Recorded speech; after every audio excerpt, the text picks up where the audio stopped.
I am so excited to be back today with another channeled message from the collective. I am Raquel. I am a channeler for the divine, and I've been sent just to give people supportive messages as they're walking their path as like a human and also as a creative in this world. And so I have opened up the records. I'm ready to go. They have led me to an assortment of oracle cards. And so we will see what comes up. Hmm. Before I began, before I hit record, it came through pretty clearly as I was led to my first oracle card deck for our reading today, that the first part of they're saying, yeah, the message today is for those of us who are here to, um, they're saying like help other people awaken for whatever they're saying for whatever that might mean based on where you are in the world, based on what you do. Because they want to keep that general. They don't want folks to assume that just because the reading today is coming from a certain oracle card deck, that it's only for those of us who are here to help people sort of outside the confines of what people call the workforce and full-time work. They're reminding us that in that work is where we also get to be able to help people, and that we don't have to wait until we've, I don't know, refined a certain set of gifts in order to be of service wherever we are. All right, so I am pulling cards for the first part today, or maybe just this video. We'll see how it goes. From the Starseed Oracle by Rebecca Campbell. And they're saying, as I shuffle, they just want to remind you that um, this is a message for the collective. And so if you've clicked here, it means you're meant to be here and you're meant to receive something from this message. It may or may not mean that the whole thing is for you. It may mean that like you get a nugget, or a few nuggets, and then you have to release whatever the other nuggets are because they may not apply to you. Um, they're saying some people, when they click on a video, they're like, well, the whole thing and all of it, and trying to like sort of force yourself into the message somehow, by conjuring these moments. They're showing me like with other people and other things. And I was like, if it intuitively doesn't hit at a certain moment in the message, that's fine. Wait until it continues to hit intuitively for you. Um, all right. So, um, so they're only having me choose two cards first, and then they're like, you'll come back for the last card, which is what I always called the gift card. It's a gift for us. All right, so first card is the Golden Children. Inner child, tenderness, innocence, rare gifts. Hmm. Mm-mm. Like the moment the card came through, my throat dried and it became like it became almost like a desert, and I was just like trying to get water. And they're saying that's part of the message because my messages come in right through my body and they also come in clairvoyantly. So, claircognitively, excuse me. Um, and so that's what they're saying is that like some people are so like some of us are really like desperate for water because we haven't really been cultivating our gift. Um, And so we're just really thirsty. And that sort of, they're showing me like this vision. I don't even know where this is coming from. Like, this is why I love channeling, because you just never know what the message is going to be until you just decide to channel. Um, so they're having me talk about this metaphor of being very thirsty and being in the desert in connection to whatever gift that you have, because it just means that you haven't taken the appropriate time. They're saying to like, sort of like what water does to my voice, which is like lubricate it, replenish it, nourish it, nurture it, and you haven't found the right environment. They're saying like deserts are wonderful spaces, and certain things are made to be and exist in the desert. And so is your gift in the appropriate environment it needs to be situated in for it to be seen, for you to feel like you're walking in your soul-aligned path, um, fulfilling your purpose is what they're saying. Like, and they're saying some folks they're like, it's okay to be lost too and not know what that gift is, right? Because that's what, Because they're saying like if you look at the card, there's just like a vast area and there's just one light in the middle. And so it's okay to be lost about what your gifts are. But the question is, have you acknowledged that you're lost about it? And are you seeking to find? And by find, they're saying like re um reacquaint yourself with what it is that you have to offer. And they're saying like offer in three different spaces. So like the workforce and other people, to yourself, also to like they're showing me like a whole congregation of people, like special people in your life. Like there are gifts that are here for each of those, and there might be some gifts that are for all of them, but that you have to intentionally decide, am I going to take the path of like exploring what they are? And they're saying don't assume that on your journey to exploring them, that they're going to be these things that you never knew about yourself. That really the process of be is really one of reacquainting yourself with your own becoming.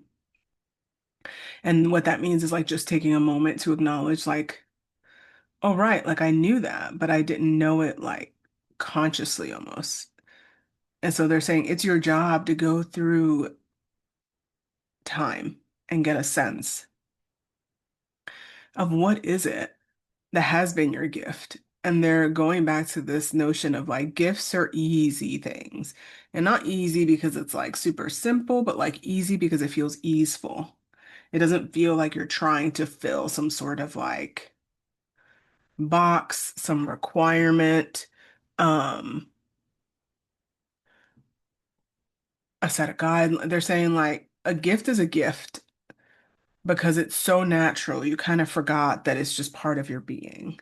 And that's why you have to sort of go on a journey because you have to be willing. And they're showing me like this almost looks like a mirror, right? With light. You have to be willing to face the mirror and sort of begin to notice what are the ways in which you've sort of fallen asleep to yourself, right? Because they often say like we fall asleep in the matrix, right? But you also have fallen asleep to you and like what you have to offer and what you have to share and the way that only you can do it, right? So they're saying that's your journey. They're saying if you should so accept the sort of mission, right? Because my guides can sometimes be funny, um, and playful. And so they're like, do you want to accept that? Do you want to accept this journey to seeing where your gifts are and where they're situated? And then they're making it very clear without attachment to the notion of having to monetize them, but more attached to like where are they like being, where are these gifts being fed at all times throughout various facets of my life? Ooh, that's interesting. And then sitting in a more detached place from it to be like, ooh, does that feel good for that to be the place where my gift gets to be situated for now? Because they're showing me like some of you, they're showing like some of your gifts are being cultivated in the roles that you're playing right now. And so some of those roles might be really important ones, are like a parent, a daughter, um, so like based on that, sometimes your gifts are being cultivated in that space and not so much in the workforce, or vice versa. You're cultivating a lot of it in the workforce and what you get paid to do, but you don't necessarily show me that you don't have the bandwidth or don't have the place in your life outside of work to cultivate it. And so they're like, try to remove the idea that the gift is situated in a certain place, but open yourself up to the journey to see like where are the different places in your life the gift um has been already cultivating. Like you've already been working on it. And then when you're detached from it, you'd be like, oh, how do I want to spend my time? Um, and in what ways do I want to spend my time? And is that where I want my that gift to be situated in? And they're showing me an example from my own life of like, I've worked in education directly with students for a really long time. And that took a lot of emotional labor. And they're asking me to share that. Like now I'm wondering, is that where I want to place my emotional sort of like bucket in the place that I do those things, right? See the thumbs up. Um, I love when I record these things on Zoom. So, um, they're asking you to consider just because you've always situated that gift in that bucket in that place doesn't mean that's where it stays. It doesn't have to stay there. For now, you can just go on the journey of connecting. They're saying, right? Because they're like, look at the card. It said inner child. Now it's just time to connect with your inner child. and get a sense of like, oh, what are all the gifts that I have and which ones have I been tending to and cultivating in the workforce, in my personal life? And are those all the right places I want to have those, right? They're saying it's okay if you change your mind. You can say no. And then you can decide later what happens as a result of that decision. They're saying that nothing needs to be decided as you go on your journey. Like there's a distinction between action and just exploration. And sometimes you have to be in enough exploration to get to know yourself, um, and go on a journey to, they're like finding yourself again before you take any action. Because what they want you to do as you walk on this journey, they're making very clear, like, go on the journey of exploring yourself. What are your gifts? The gifts that you've honed over your lifetime up until now, those gifts that you haven't honed or you thought you weren't honing, but you were. And then before you take action, begin to see yourself in your gift. They're like that's like level 2.0. Um, before you take action, which is like level 3.0, putting things into alignment, right? And so level 2.0 is like, ooh, how can you like situate yourself to be like, how do I observe myself in my gift? Can I take a moment and detach, even while I'm doing it, to be in awe of the way that I do my gift and the way it gets to serve me and others? Because they're like, once you can anchor into that, then you'll know what the action is. And they're asking me to share like an example, right? Because sometimes when we talk in the very spiritual, sometimes it's a little hard to finagle. So they're like, for a while I was trying to determine and figure out how do I move from teaching to something else? And what is the something else I'm moving to? And like, why am I done with teaching? And what is it with teaching that has me in a tizzy about it, right? And they're like, I had to go on a journey of like, what is it about teaching that's built into my set of like rare gifts? Like, what is it? And I went on a whole journey of like trying to understand, like, well, I took a lot of personality tests, I got some readings, I looked at astrology, at human design, I looked at personality tests that were based on studies, and I was like, oh. And then I also did a lot of, work in the records and um speaking to my guides in order to understand like what are the gifts, right? And for some of you, they're saying like the word might be medicine that you more align with than gifts. But in this conversation, we're using the word gifts, right? And so I went on that journey and then I was like, oh. And then I had to keep working my job because I'm a human, right? Out in the world and in the movies, people be like, oh, I left and I did the thing. And I was like, I mean, I'm not in a position to do that financially, right? As someone who has quite a few degrees, that took a certain amount of financial investment. And there was something in me because I'd left jobs before. I've been in higher education now, like 17 years, but I had left other roles in higher ed. I was like, I'm done. This is done.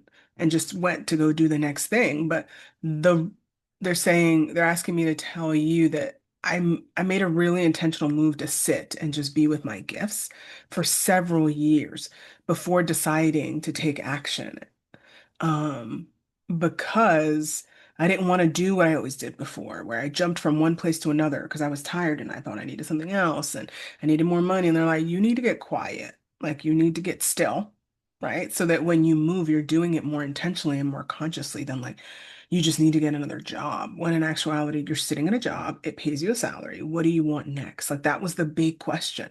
After I'd been working in this like particular industry for like over a decade, I was like, oh my God, I get to decide like where do I stay in the industry? Do I move out? Do I go into private? Like there were so many questions. They're like, you need to sit and you need to explore your gifts. And then you need to see yourself in your gift. And you need to slow down enough to acknowledge the way that you activate your gift out in the world, how people receive it, so that you can understand, ooh, is that really fulfilling for me to do that work as part of my gift? And so that's what like 2.0 is. It's like, ooh, let me see myself do the thing that I do without even thinking and become aware of it and be like, ooh, wow, that's really exciting and really fulfilling. I want to keep doing that. I'm like, oh, wow, I could see that I really worked on this skill for quite a few years and I am complete. Right. And I say that to you because that's what it was like. I spent a while just like, wow, I'm an amazing teacher and a facilitator. Like I really pay attention. And when I went into that mode, I was surrounded by people who also saw it. And I was given these opportunities to work with these people who were like, wow, you're amazing. So we want you to do this. And I was like, oh, I am. Oh, wow. This is like really different kind of work than I've done, right? Um, that was also facilitation work. And I was like, oh. And I was like slowed down enough and still enough to be in the processes that's unfolding to acknowledge and get a sense of what are my gifts that other people are just like, wow, yeah, we want you because you have this thing. And I'm like, oh, before I was always moving too fast to be like, oh, I don't, you just think I'm capable. So, you know what I mean? Versus now it's like, oh, they see this and this is the gift that they're hoping to have me help them with do something, right? And then there were other moments when I was just teaching and I was working with students. I was like, this is wonderful, but this journey is complete. Like I have refined and mastered the thing for as long as I wanted to. Um and I think it's okay to say like this gift is now going to live somewhere else. But that may be my next chapter in the workforce. I want to think about this gift that I haven't had the opportunity to refine because I was too much over here doing this thing. But they're reminding me to tell you, you can't come to a place of understanding where you want to place your gifts and how you may want to keep them just for yourself, for other people in the workforce until you get clear on like which ones feel really good for you, which ones do you really like. Um, And which ones are asking for more of your devotion, right? At any particular time. Okay. Our second card. Oh, I saw the card and all I saw was like pink clouds of joy. Okay. Hereth. I'm sure I pronounced that wrong. Longing for home, homesick for the stars. Mm, yeah. They're saying my heart, like I was like, my heart is all tender because they're sharing. Once you get access to your gifts, you will then begin to, they're saying like activate the field, right? You're going to activate the field and you're going to open yourself up to encounters with your guides and a connection deeper with the divine because you'd be like, oh my God, right? Because once you begin to, they're saying like once you can begin to see your own gift, it's almost like a form of self-love. And once you can anchor into that, then you open yourself up to like, wow, like I was made with a great deal of intention and love that sort of opens you up to the divine. And in the journey, you're gonna feel like a longing for the other, based on what you believe the other lifetimes, the other they're showing me like even other times in your life where you weren't necessarily so conscious. Because once you gather a level of stillness, like in connection with the divine, you're like, wow, sometimes I wish I didn't know so much. And it'll be a longing for things of the past. Um, yeah.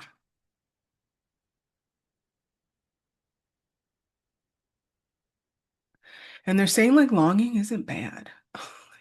They're like people like wanna like say feelings need to be fulfilled, but sometimes longing and yearning get to be the path for more deeper fulfillment, right? Even as I say that, my heart like sort of has an anchor and it like falls. And they're like, that's like where you find like the anchor and the heart of your life is by agreeing to see what are the things you have been longing for. Um,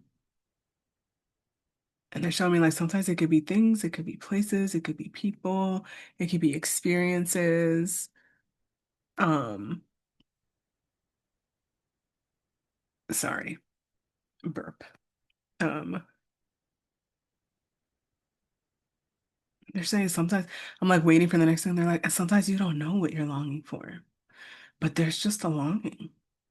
And that gets to be there without, they're like, that gets to be there without like a tearing and a crying all the time and like, does it need to be fulfilled? But like, what if that is just the call? It's just to be with the longing so that you can sit with it long enough to acknowledge its texture and its call and its feel in your body, in your heart. And my heart is like still like being pulled, and they're like, sometimes that's okay.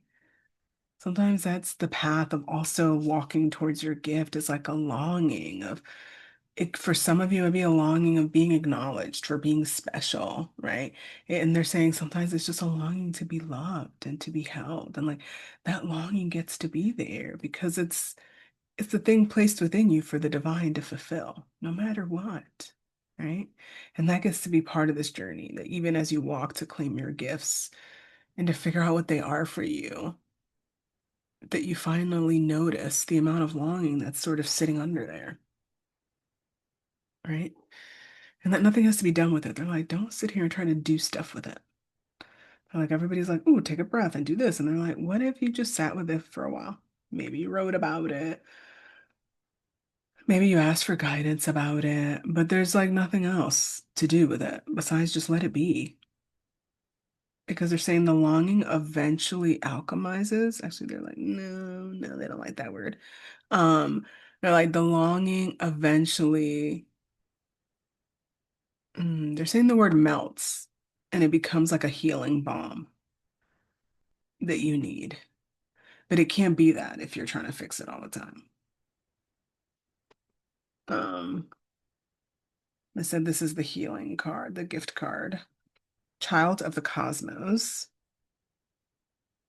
The intelligence of the universe lies within you. Mhm. Okay, I'm gonna read this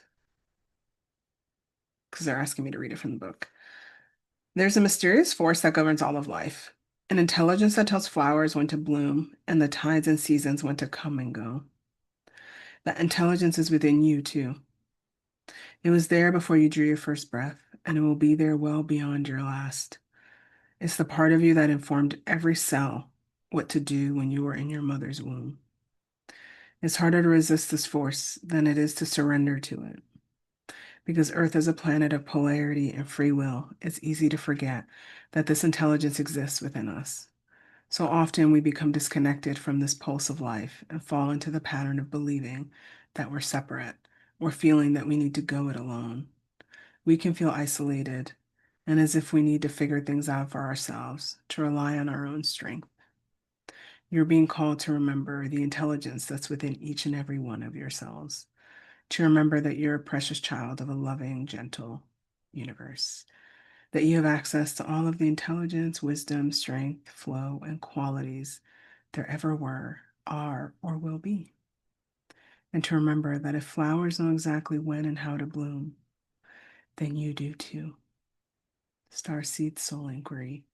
How can you surrender more deeply to the intelligent flow of life? They're asking me to share as we conclude the reading that as you embark on your journey, right, to re-exploring, to reclaiming or claiming your gifts, your medicine for yourself, others in the world,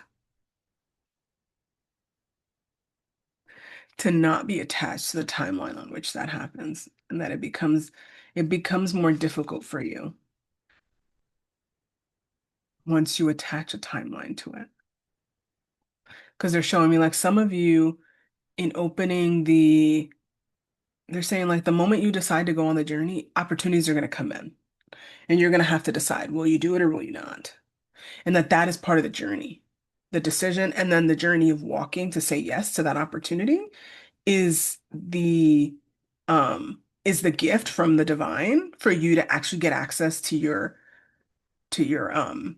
gifts in a different way because that new opportunity came about. So they're saying this isn't about saying no to everything, to stay still and do nothing. It's choosing to go on the journey and seeing what comes forth and agreeing to continue to do it, even though,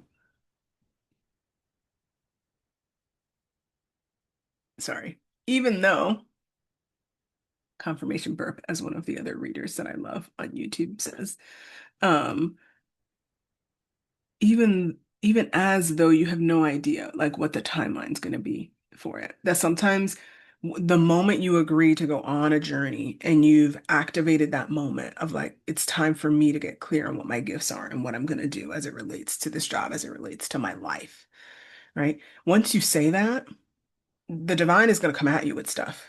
And those are going to be opportunities for you to decide, is this a moment for me to explore this gift? Or if it's a moment for me to be like, no, I like what I'm doing over here with this gift. And now I'm going to be more aware of it. And I'm going to stick with what I've got right now. right? Yes, they're showing me, they're like, there's gonna be a lot of stuff that's gonna come to you, it's not gonna be in your control. And they're like, that doesn't mean you did anything wrong by deciding to go on the journey. It just means that this is how it works. This is what you've agreed to. And they're like, some of you may not get any of that. Some of you may just go on your journey and may be quiet and maybe exactly what you need. Um, but don't, whoever and whichever one you end up on, don't question it. It's your path. The intelligence of the universe lies within you. So there is order, but it's not order that you understand on a human level. And that's what they keep coming back to. It's like the intelligence is not one that is formed with your human mind. It is an intelligence of the divine. And that intelligence is often they're like, show me, they're like, it's often very much in conflict with human intelligence because we want what makes sense to our minds. But that's not always what makes sense on a divine, spiritual, universal, like universe level. Like, it's just not. And if you can accept that and know that it's unfolding something for you, then they're saying you'll be amazed at what you find. Yeah. They're having me look at saying something else. There's something else at the end. And to remember that if flowers know exactly when and how to bloom, then you do too. That intelligence lies within you. And that as you go on this journey with exploring your gifts, either claiming them, reclaiming them, choosing to devote yourself to some of them over others at any particular junction, that like you know that within you lies that knowing. And they're saying that if you get lost, because you get lost, you get lost amidst the not knowing. They're saying like seek out help that will help you anchor into what you know. And they're saying that can look different for all of you. Like sometimes people get readings because they need to be reminded of what they already know so that they can actually take action on it, which if you'd like some support with that, you're welcome to join me in Sacred Thresholds. Other people just need uh they're showing me like a therapist, a coach who just like sits and asks you questions so that you can remember your own knowing. There are some of you, require energy work to allow yourself to be open to something beyond you so you can connect more with the divine, um, which I can also help you with. Uh, and then they're showing me like there's this other group of people that are like, for some of you, it's like a physical thing. Like some of you are like, fit, and they're saying physical in the sense of like, yes, travel, but also like physical in the sense of your body. That like your knowing will be found in the movement of your body. And they're like, you know if that's you, because you know that that's always where the answers come from for you. Um, that they arrive there. And they're showing me like different images of like myself. Like my knowing is very much anchored when I'm like in the records and when I'm in energy space, like it just like arrive. It's like there. Um, but sometimes my knowing arrives in nature as I walk, like it just like it just all comes in. And so it can also be true that if it's like a physical, if for you your knowing will arrive through some physical sense of engaging your body and trust that, and honor it. All righty, my dears. That's your reading. Let me know in the comments what resonated for you, what was supportive for you, and what your journey is like, what your journey has been like, because that's what they're also sharing. Is like some people have been on this journey for a minute. Mm. Yeah, my stomach dropped. They're like, yeah, some of y'all been on a minute to exploring your gifts. They're like, now it's time to take action. Um, so depending on where you are, you have a sense of where on this path, what is next for you based on the reading. And of course, if you want support and you want um to receive like an individual reading and then actually have support after that reading, that's what Sacred Threshold is for. Um, Sometimes the question and the desires on our heart are here to be answered by the divine. And so if you feel that and you feel called to that, then you can click the link in the caption and I will see you all next time.